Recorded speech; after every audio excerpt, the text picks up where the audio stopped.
Well, welcome everyone. I want to welcome you to the Pittsfield Historical Society. My name is Mark Reel. I'm on the program committee and the director, and we're very happy to have you here tonight to join in this program. Harry Vo's presenting tonight. Harry's a previous director.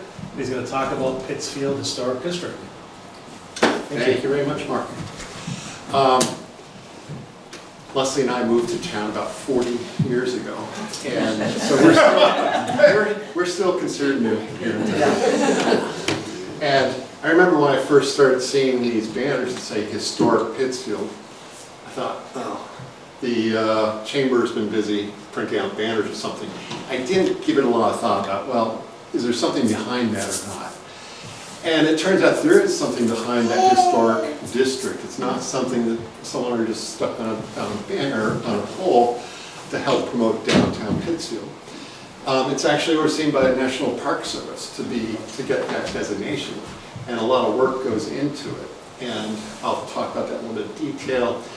You can see from the 1980 town report, that's 1980 is when the town actually became part of the National Historic Sites for the country. When I say it's a big deal for several reasons. One is there's a lot that goes into the process. There's an application that gets submitted 2 levels, one is to state and then one at the national level. The application that got submitted for Pittsfield is 88 pages long, so there's a lot of information there, and it's well documented. And interestingly, you can still download that information from the National Archives. So if you go on, a lot of the information you see tonight is pulled from the National Archives website. So if you go to the website and you type in Pittsfield, you'll see a lot of this information, including some of the photographs you've seen.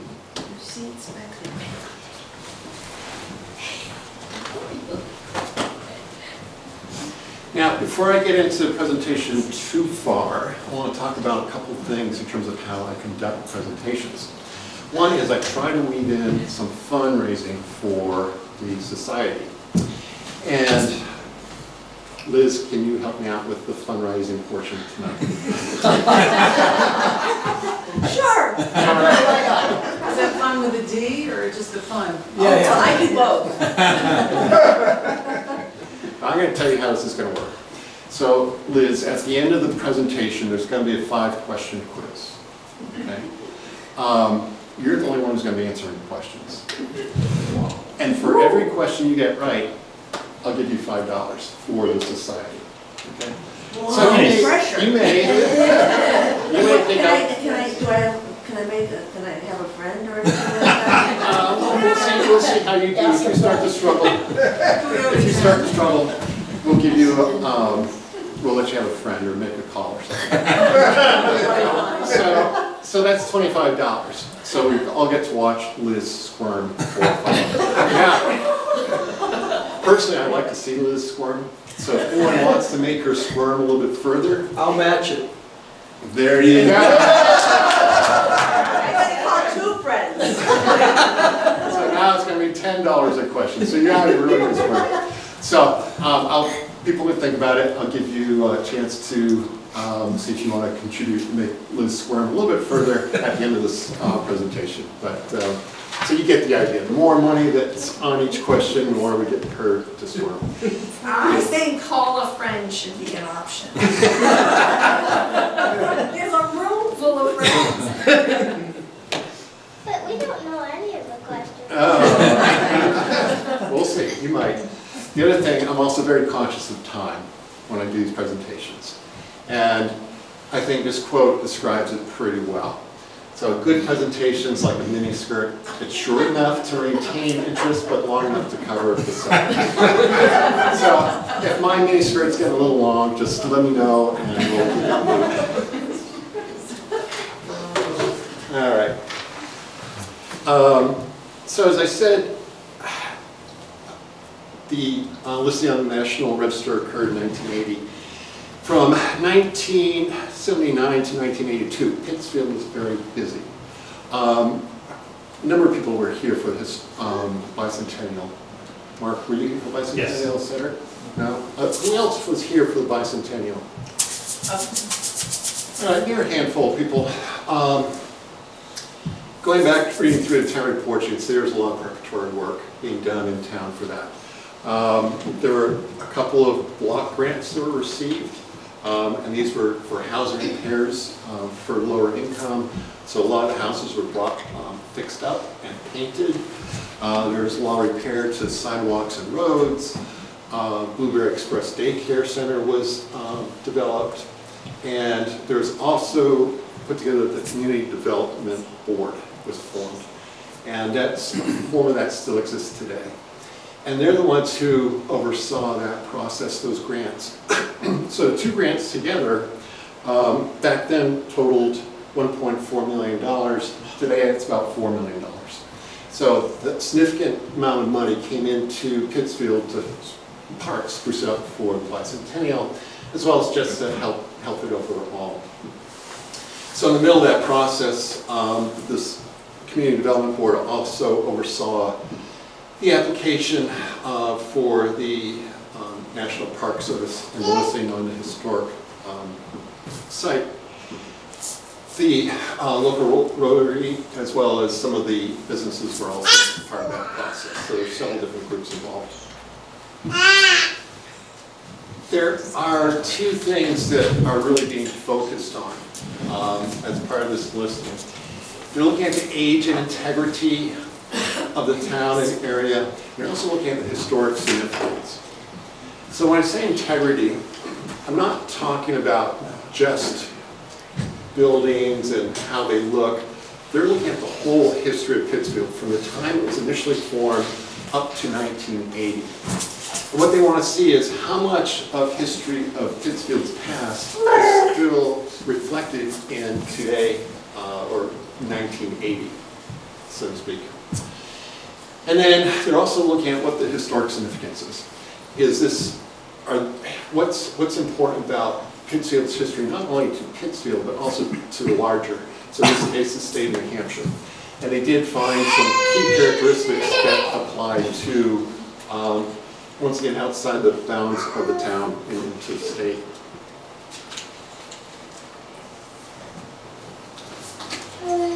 So this is a site plan of downtown Pittsfield. This is part of the actual application, and it shows you the extent of the historic district. There are 122 different properties that fall within this area. You can see it goes from the dam over on the far left-hand side. It picks up the where the factories were and are down along the river, goes the length of Main Street, just past the town hall, down to the corner of Lake Street. And then up to the upper side, it comes up to where the current Rite Aid building is, and then it comes back down towards the Suncook River. Once again, this information, is this application stored here in this building, do you know? Is there a physical copy of the application? Was there physical, do we have a physical application from here, of that, from in here? No. Okay. So I believe there's one down at the community center, which is, what's it called, the Community Development Corporation.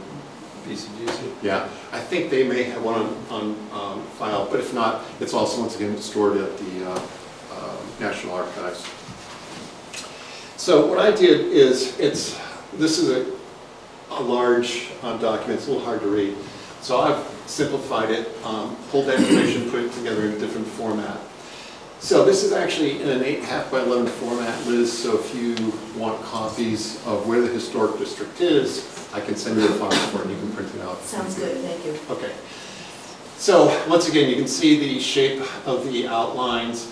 One reason it's so irregular on the outside perimeter is it's capturing the entire property. It's not capturing just plain streets and buildings. So on here you see Drake Field at the top, you see Dustin's Park in the center. The red building on the left-hand side, that's the building we're in here tonight. I was talking with Liz some time ago about people asking, where is the historic district? And I've always kind of assumed that the walking trail that goes through town is the historic district. It falls largely within the historic district, but also goes beyond it. So you can see here the red outline. That's the walking trail that's been set up. So where it starts to fall outside the historic district is when you go down past the dam and you go up River Road and Bridge Street. That's technically outside the area, but most of this walking area falls within the historic district. So if you want to see it, you can take that as a map, and there's some great markers along the way that describe some of the different properties.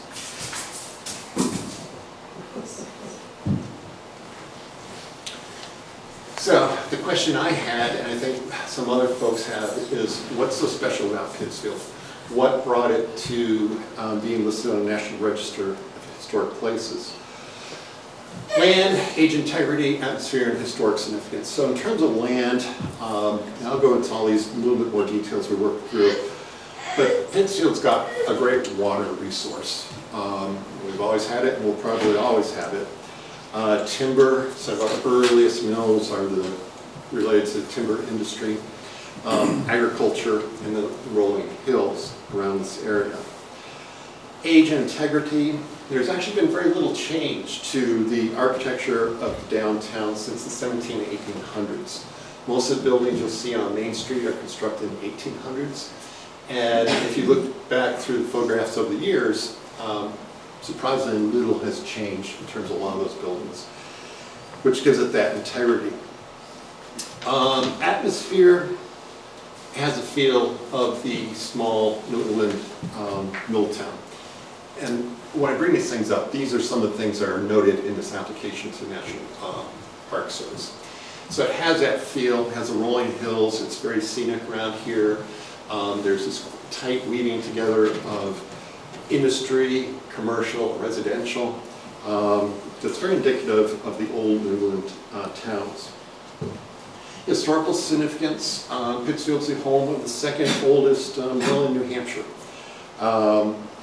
It's also been a center of commerce for the Suncook Valley since the late 1700s, early 1800s.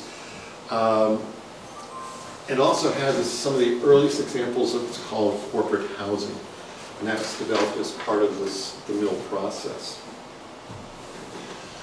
So talk a little bit more about those different categories I just talked about. So land. The Suncook has powered Pittsfield's industrial base since the 1700s into the 1900s. So the first mill that came into town was developed by John Cram, and it was down right near where the dam is today. And that's where he set up his shop. His house was actually up the hill just a little bit from that. Right where this building is today is where he set his house. Beyond the power of the water and using that to power the mills over the years, the other thing that shaped Pittsfield's history is this oxbow of the river itself. So the river comes down, but then it makes this interesting jog around the center of town. That's actually what has dictated how the downtown's developed over the years. It's a peninsula, or oxbow as they call it. And that's confined the development of downtown, forcing it to stay a small town with this tight mix of residences, businesses, and industry. And it's been that way since the 1800s when they started to lay out the streets. And it's going to remain that way because they can't, the water hems them in. Now obviously it can expand out other ways, but the core of the historic site is contained within this oxbow or this peninsula. And that's been very key to how the town has developed and will likely continue to develop. Talking about land is water as well. Berry Pond is also very important to how the town developed over time. And I'll talk about that a little bit further here.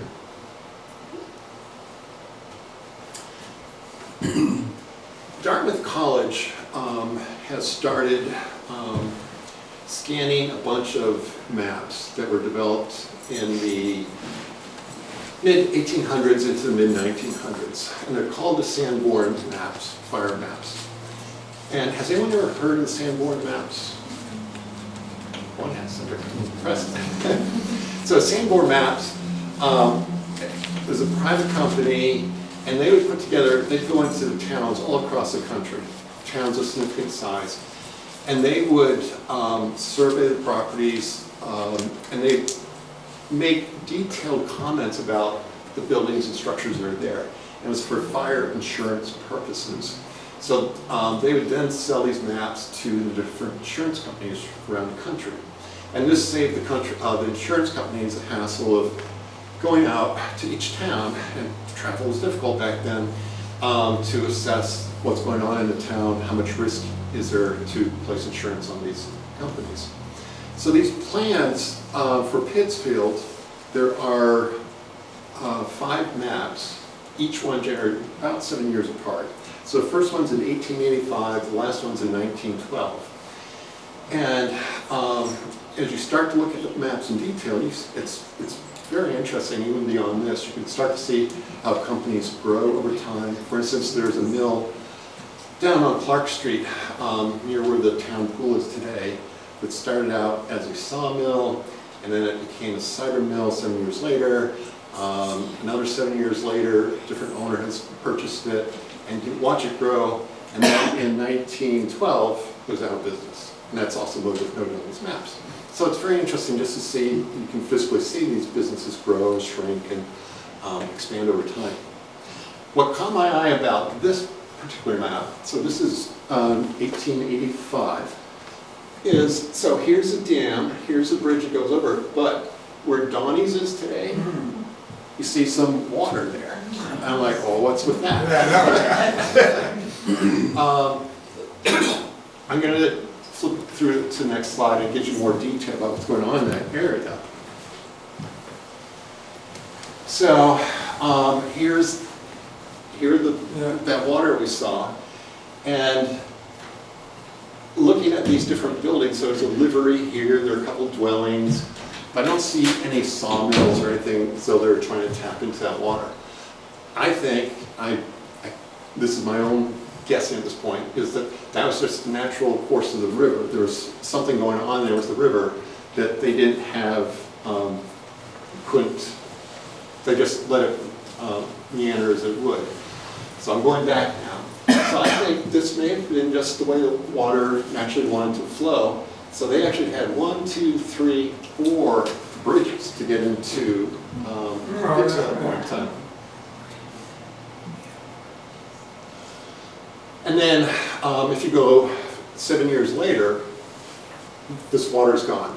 So I think what they've done is at that point they closed it off and directed the flow just down here.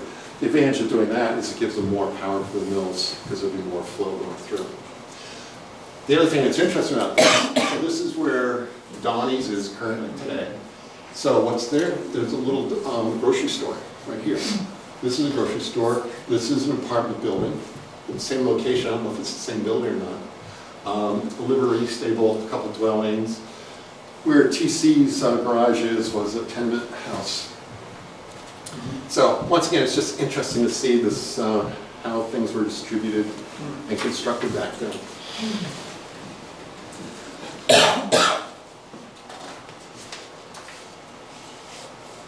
So that's the water.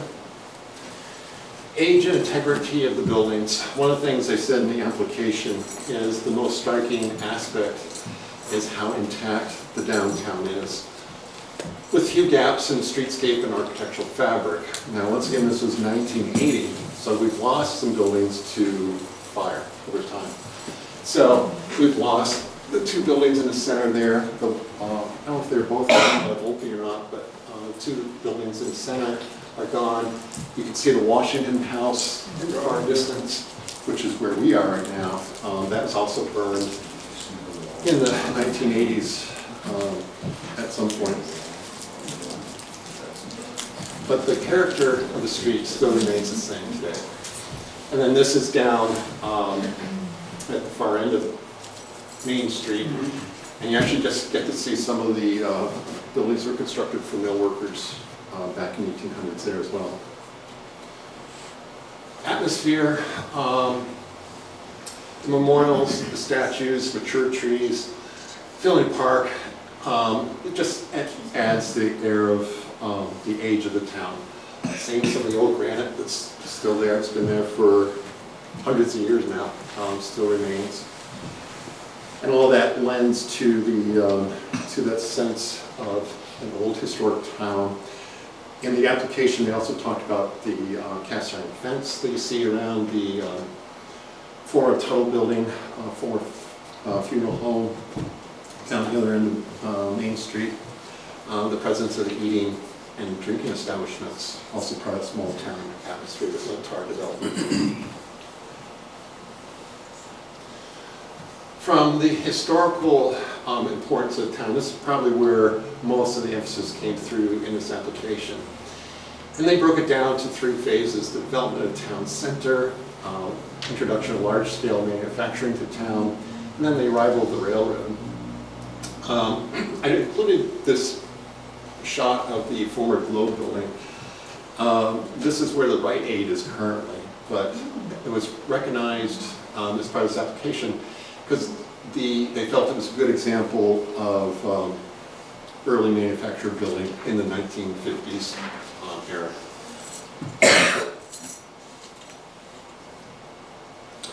So going to phase 1, development of town center, 1770 to 1827 is roughly a time frame. So you see on the left-hand side, Cram's sawmill.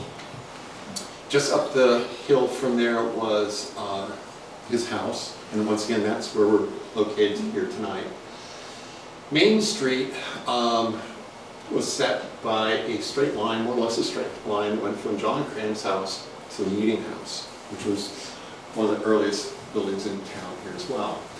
And they decided to use those 2 points as the Main Street, and it continues on to today.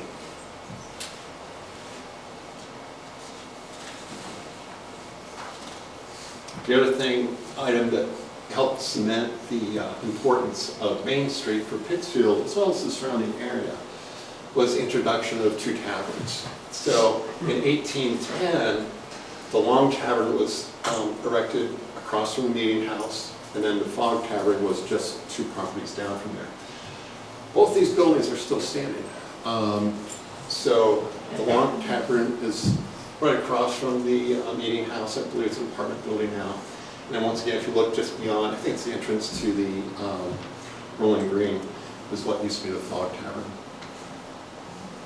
But that, once again, back then, driving by stagecoach and whatnot, it was important to have these taverns there in town to provide people with like some food and drink. And I don't know if they could spend the night there or not, but it was key to the development of the area.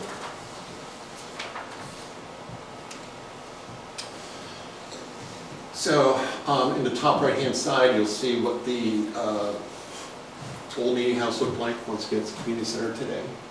And then by the 1800s, Main Street had become a main transportation route through the area. This isn't, I don't know the year of this photo is taken from the Nome's history of Pittsfield, but honestly, it's a dirt road at that point in time. And 28 used to run through, Route 28 used to run through town until, when was it rerouted? In the 1970s, maybe? 1960s. 1960s. So up until that point, there was a lot of traffic going on. And my sense is that since 28 got moved outside of town, we've seen some businesses start to drift that way, which we're seeing the effects of in downtown Pittsfield. So phase 2 that's recognized is the introduction of large-scale manufacturing, along with it, a housing boom. So once again, this is the second oldest mill building in New Hampshire. In 1980, when the photograph was taken, the original mill building can still be seen. We have the smokestack. It's in the center, is the original one. That was also experienced a fire back in the 1990s, I think it was. And a lot of that building was lost. There's still a building that occupies the site, and the smokestack, it's a form of the smokestack still remains standing there. The shoe factory down along Joy Street, which is just down from this existing factory, that has also burned. That burned quite a number of years ago. but that was also part of this large industrial, the introduction of large industry into the town.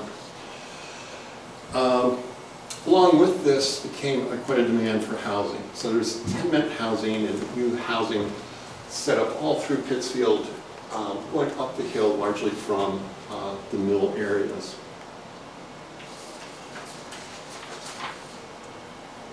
James Joy constructed a lot of this housing.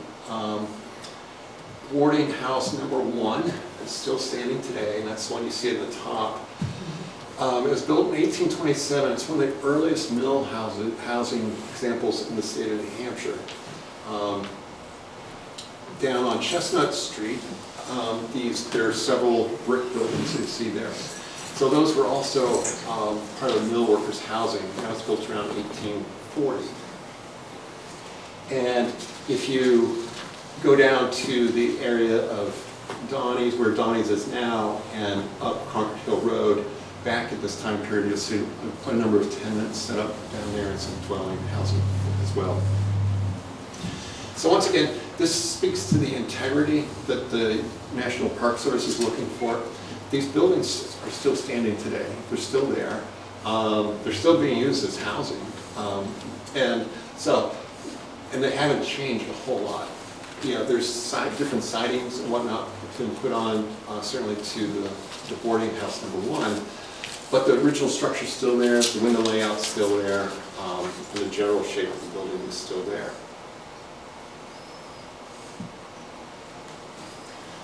Phase 3 is really marked by the arrival of the railroad.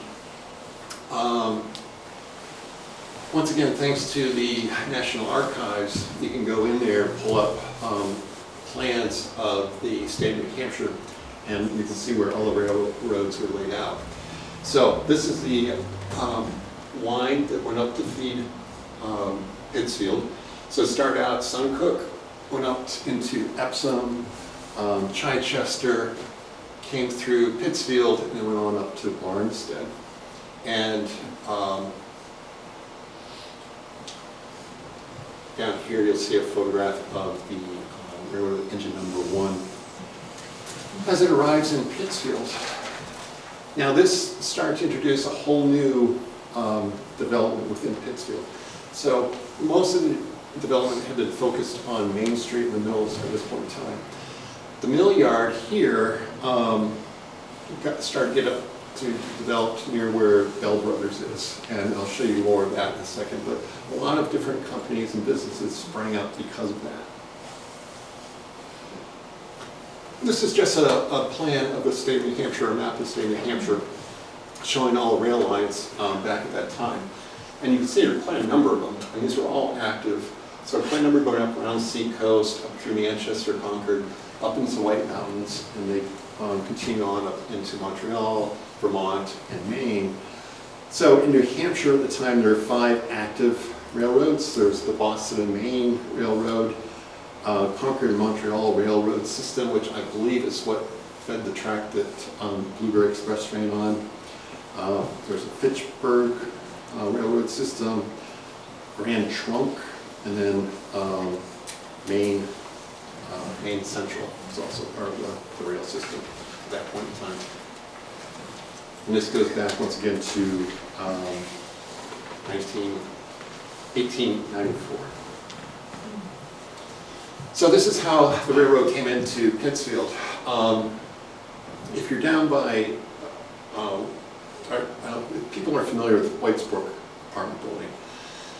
The railroad came by there, and currently today, if you go down by the pool area, you might see off to the side going into the woods what looks like a path.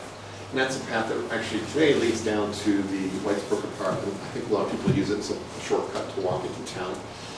And that's the path that the railroad took back then. So it came into town really pretty much where Broadway is today. So this is Broadway Street here. And they had a passenger depot there, and they had a couple different spurs coming off. And that's where we started to see a number of businesses starting to get developed. So once again, using my Sanborn maps, I started to look at the area in a little more detail. And this is what started to develop. So we have a saw and grist mill and boxing company just off of Grand Avenue. We have a freight depot. We have the Eagle Hotel got developed. There's another box company off on Clark Street, closer to where today's pool is. There's a tin shop, meat and grocery store, general store. There's a passenger depot. There are two shoe manufacturers up on the upper side off of Caddo. So quite a bit of business started to get developed in this area because of the railroads. The railroad tracks are obviously gone, but the influence of having a second commercial area in Pittsfield, that's where it really got its start, and it continues on today. The other thing, the one piece that I think is important but was not included in this application was the water supply. So in 1884, we got the town came together and we got the buried pond. We used it as a water supply system for the town. The impact for the mills was significant. The insurance rates immediately dropped. And these maps, the Sanborn maps, actually describe what's going on with the water system because, once again, it has an important impact on insurance rates. So you can't read this note here, but what it says is the water works as a gravity system. It's water from Berry Pond, which is 2.5 miles southeast of town. It's 30 acres in size, has a reservoir of approximately 1.5 million gallons. It's 160 feet in elevation above the main downtown area. They even talk about the size of the pipe. It has 10-inch water line feeding down to the town, 27 hydrants. They'd also talk about the volunteer fire departments. So they keep track of how many volunteers there were. So they said they had 75 volunteers. The fire department had 2,000 feet of 2.5-inch linen hose. So that's the level of detail we get here. They even talk about prevailing wind. They said prevailing wind is out of the west. So once again, if you're setting your insurance rates, you can see, well, they have enough hose to go half a mile, and they've got this whole network of systems going on. Just one other note on here. They also reference here, it's hard to read, I know, but talking more about the fire department, they note that it has 1 hand engine and 2 hose carts at the time.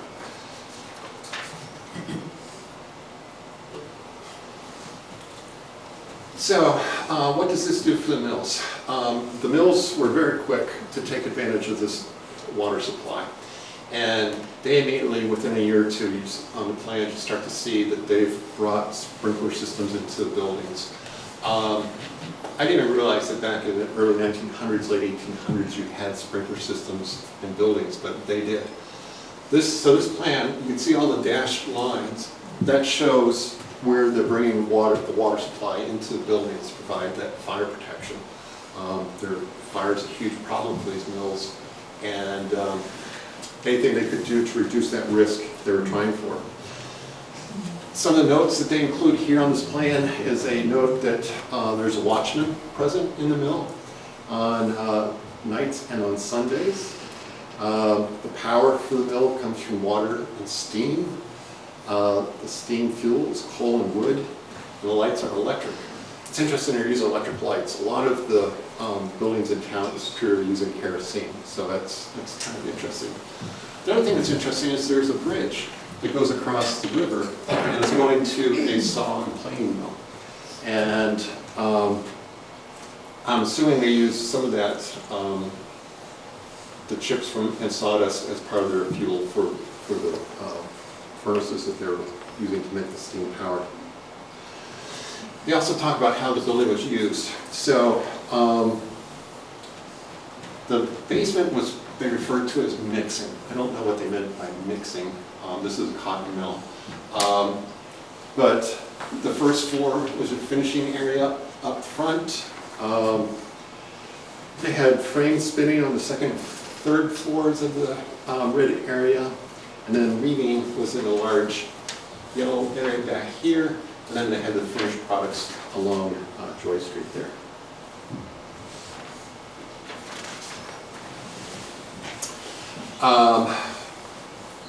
Phase 3 continues into a need for additional housing. Once again, there's this constant need for housing in Pittsfield as these companies grow bigger. So here you see 4 houses installed, built along Cram Avenue.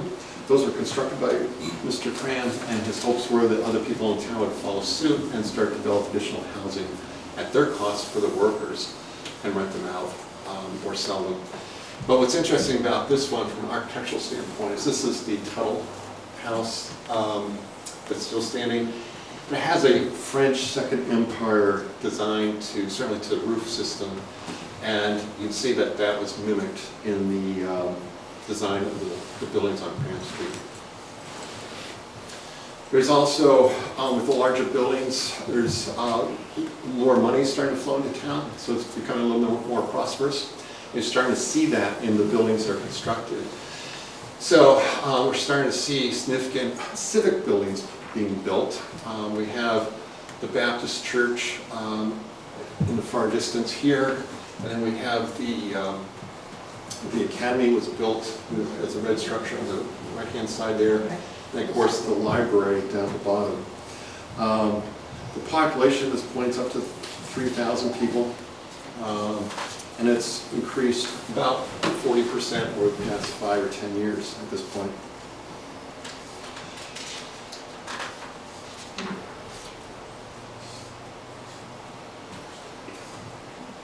This is also a time period when a lot of housing along Main Street is constructed. So a lot of these houses are built in the 1800s. And one thing that's interesting is there's quite a collection of architecture along Main Street. They were struck by how just about every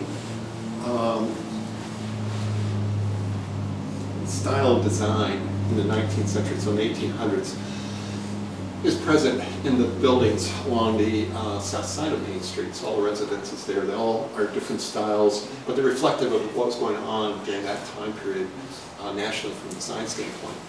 Up here, you notice that these 2 buildings, and there are others around town, have what's called the boomtown architecture to it.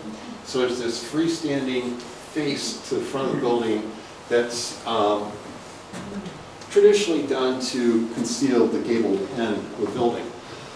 It was popular in parts of the country, primarily out west. It was not particularly popular in New Hampshire. So this is one of the rare examples of it. And they actually did an interesting spin on it. Instead of just using it to hide the gabled end, they often actually incorporated the gabled end in the design of that boomtown architecture. So once again, it's a unique design, particularly for New Hampshire.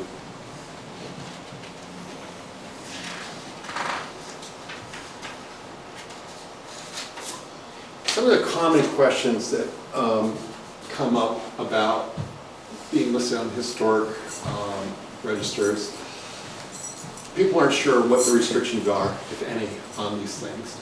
And so one common question is, are there restrictions on properties located in a historic district? The answer is no, as long as the projects are funded privately. If you're going after federal funds or you've got a grant that's federally funded or state funded, you're likely to be required to follow some criteria that they'll have. Can changes be made to properties on a national register? Yes.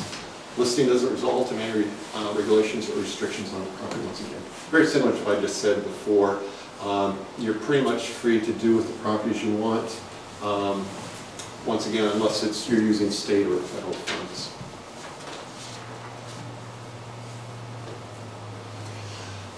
Some of the benefits of being registered on the National Register. One benefit is it documents the town very thoroughly a period of time. So this is Pittsfield 1980. It's actually a very valuable resource unto itself, just showing you what Pittsfield was like in the 1980s. And 100 years from now, I'm sure people will be very interested to see this information. Once a district is formed, it's easier to list individual properties on the National Register. Now, why would you want to do that? If you have a building like the community center or any of the town offices that are in properties that contribute to the historic district, then it's going to be much easier for you to get that property listed as an individual property in the National Register. And once again, you can get additional financial assistance in working on those buildings.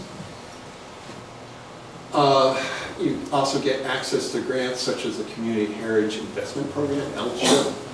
We've probably mostly heard about moose plates, the Conservation License Plate Program. If you're in a historic district, those monies will come to you much quicker and more readily. Once again, if you are following the federal guidelines on how to work on buildings, you may see yourself with the benefit of 20% federal tax credit on your renovation project. There have been some properties in town that have taken advantage of some of this funding. The library's done a couple of projects. They've had some of their windows fixed up, weather tightened, and that was funded in part through, I forget if it's LCHIP or Moose Plates, but one of those two programs. The theater, they've had an ongoing project for some time, and I think it's complete now, to install a sprinkler system. That was also funded in part through these different programs that are opened up and facilitate distributing on that program. I chose to use the community center as the cover image for this presentation. And the reason I did that is because I think it represents everything that the National Park Service is looking for when they're placing a building or area on the National Register. One is they're looking at the integrity. So if you look at the building from its earliest days, this is not in the 1700s, but it's close to what it was in the 1800s. But you can still read the building through from that one up to today. It's still got the same windows, there have been some additions, the roof has changed. But the physical size of the building is still largely intact, still sits up on a hill. It's still the Marks end of Main Street, the commercial district of Main Street at least. It still serves as a civic gathering area for different events. So it's really changed remarkably little over the 200 years it's been up. And that goes to the integrity, the historic significance, once again, is it's key to how the whole town of Pittsfield was laid out, connecting Graham Avenue to the building.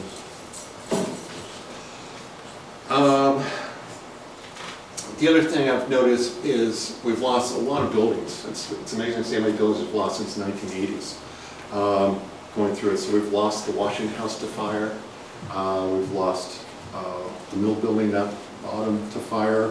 The town hall even experienced a fire.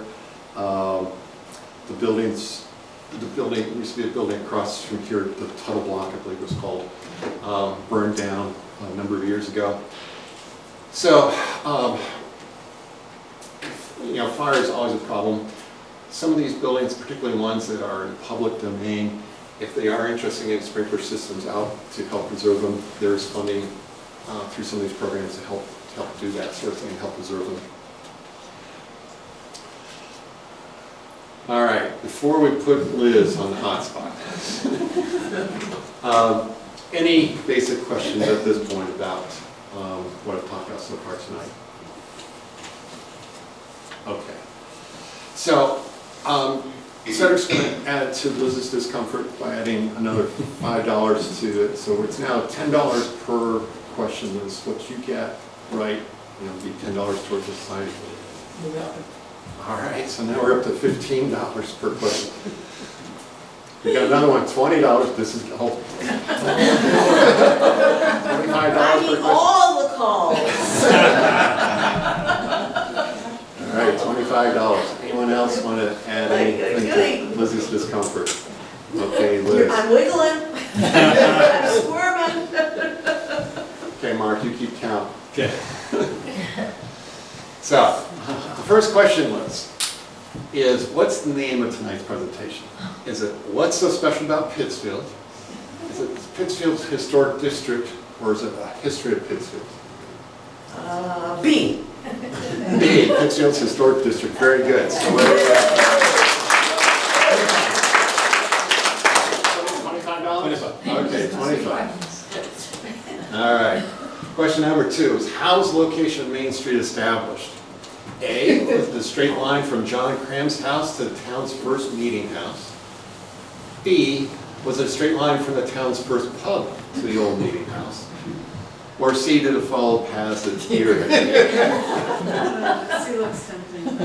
It's tempting to say to the first pub, but it's actually letter A. Okay, John Cram's, all right.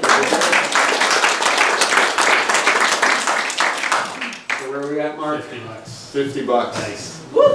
Nice. All right. Number 3, what year was Pittsfield listed on the National Register of Historic Places? Was it 1782? Or B, we're still waiting for that day? Or C, is it 1980? Dun, dun, dun, dun.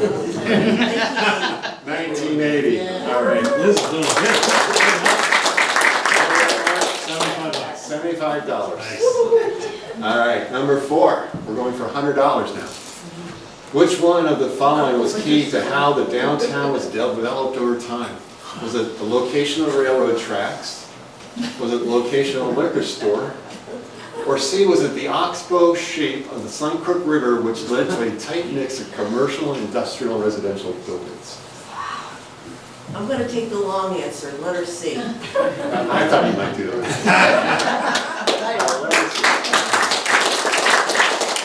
So we're up to $100 now. One more question. Nice. $125. Uh-oh. True or false? Once listed on the National Register, all changes to a building, including paint color, must be approved by the National Park Service. True or false? False. False, that is correct.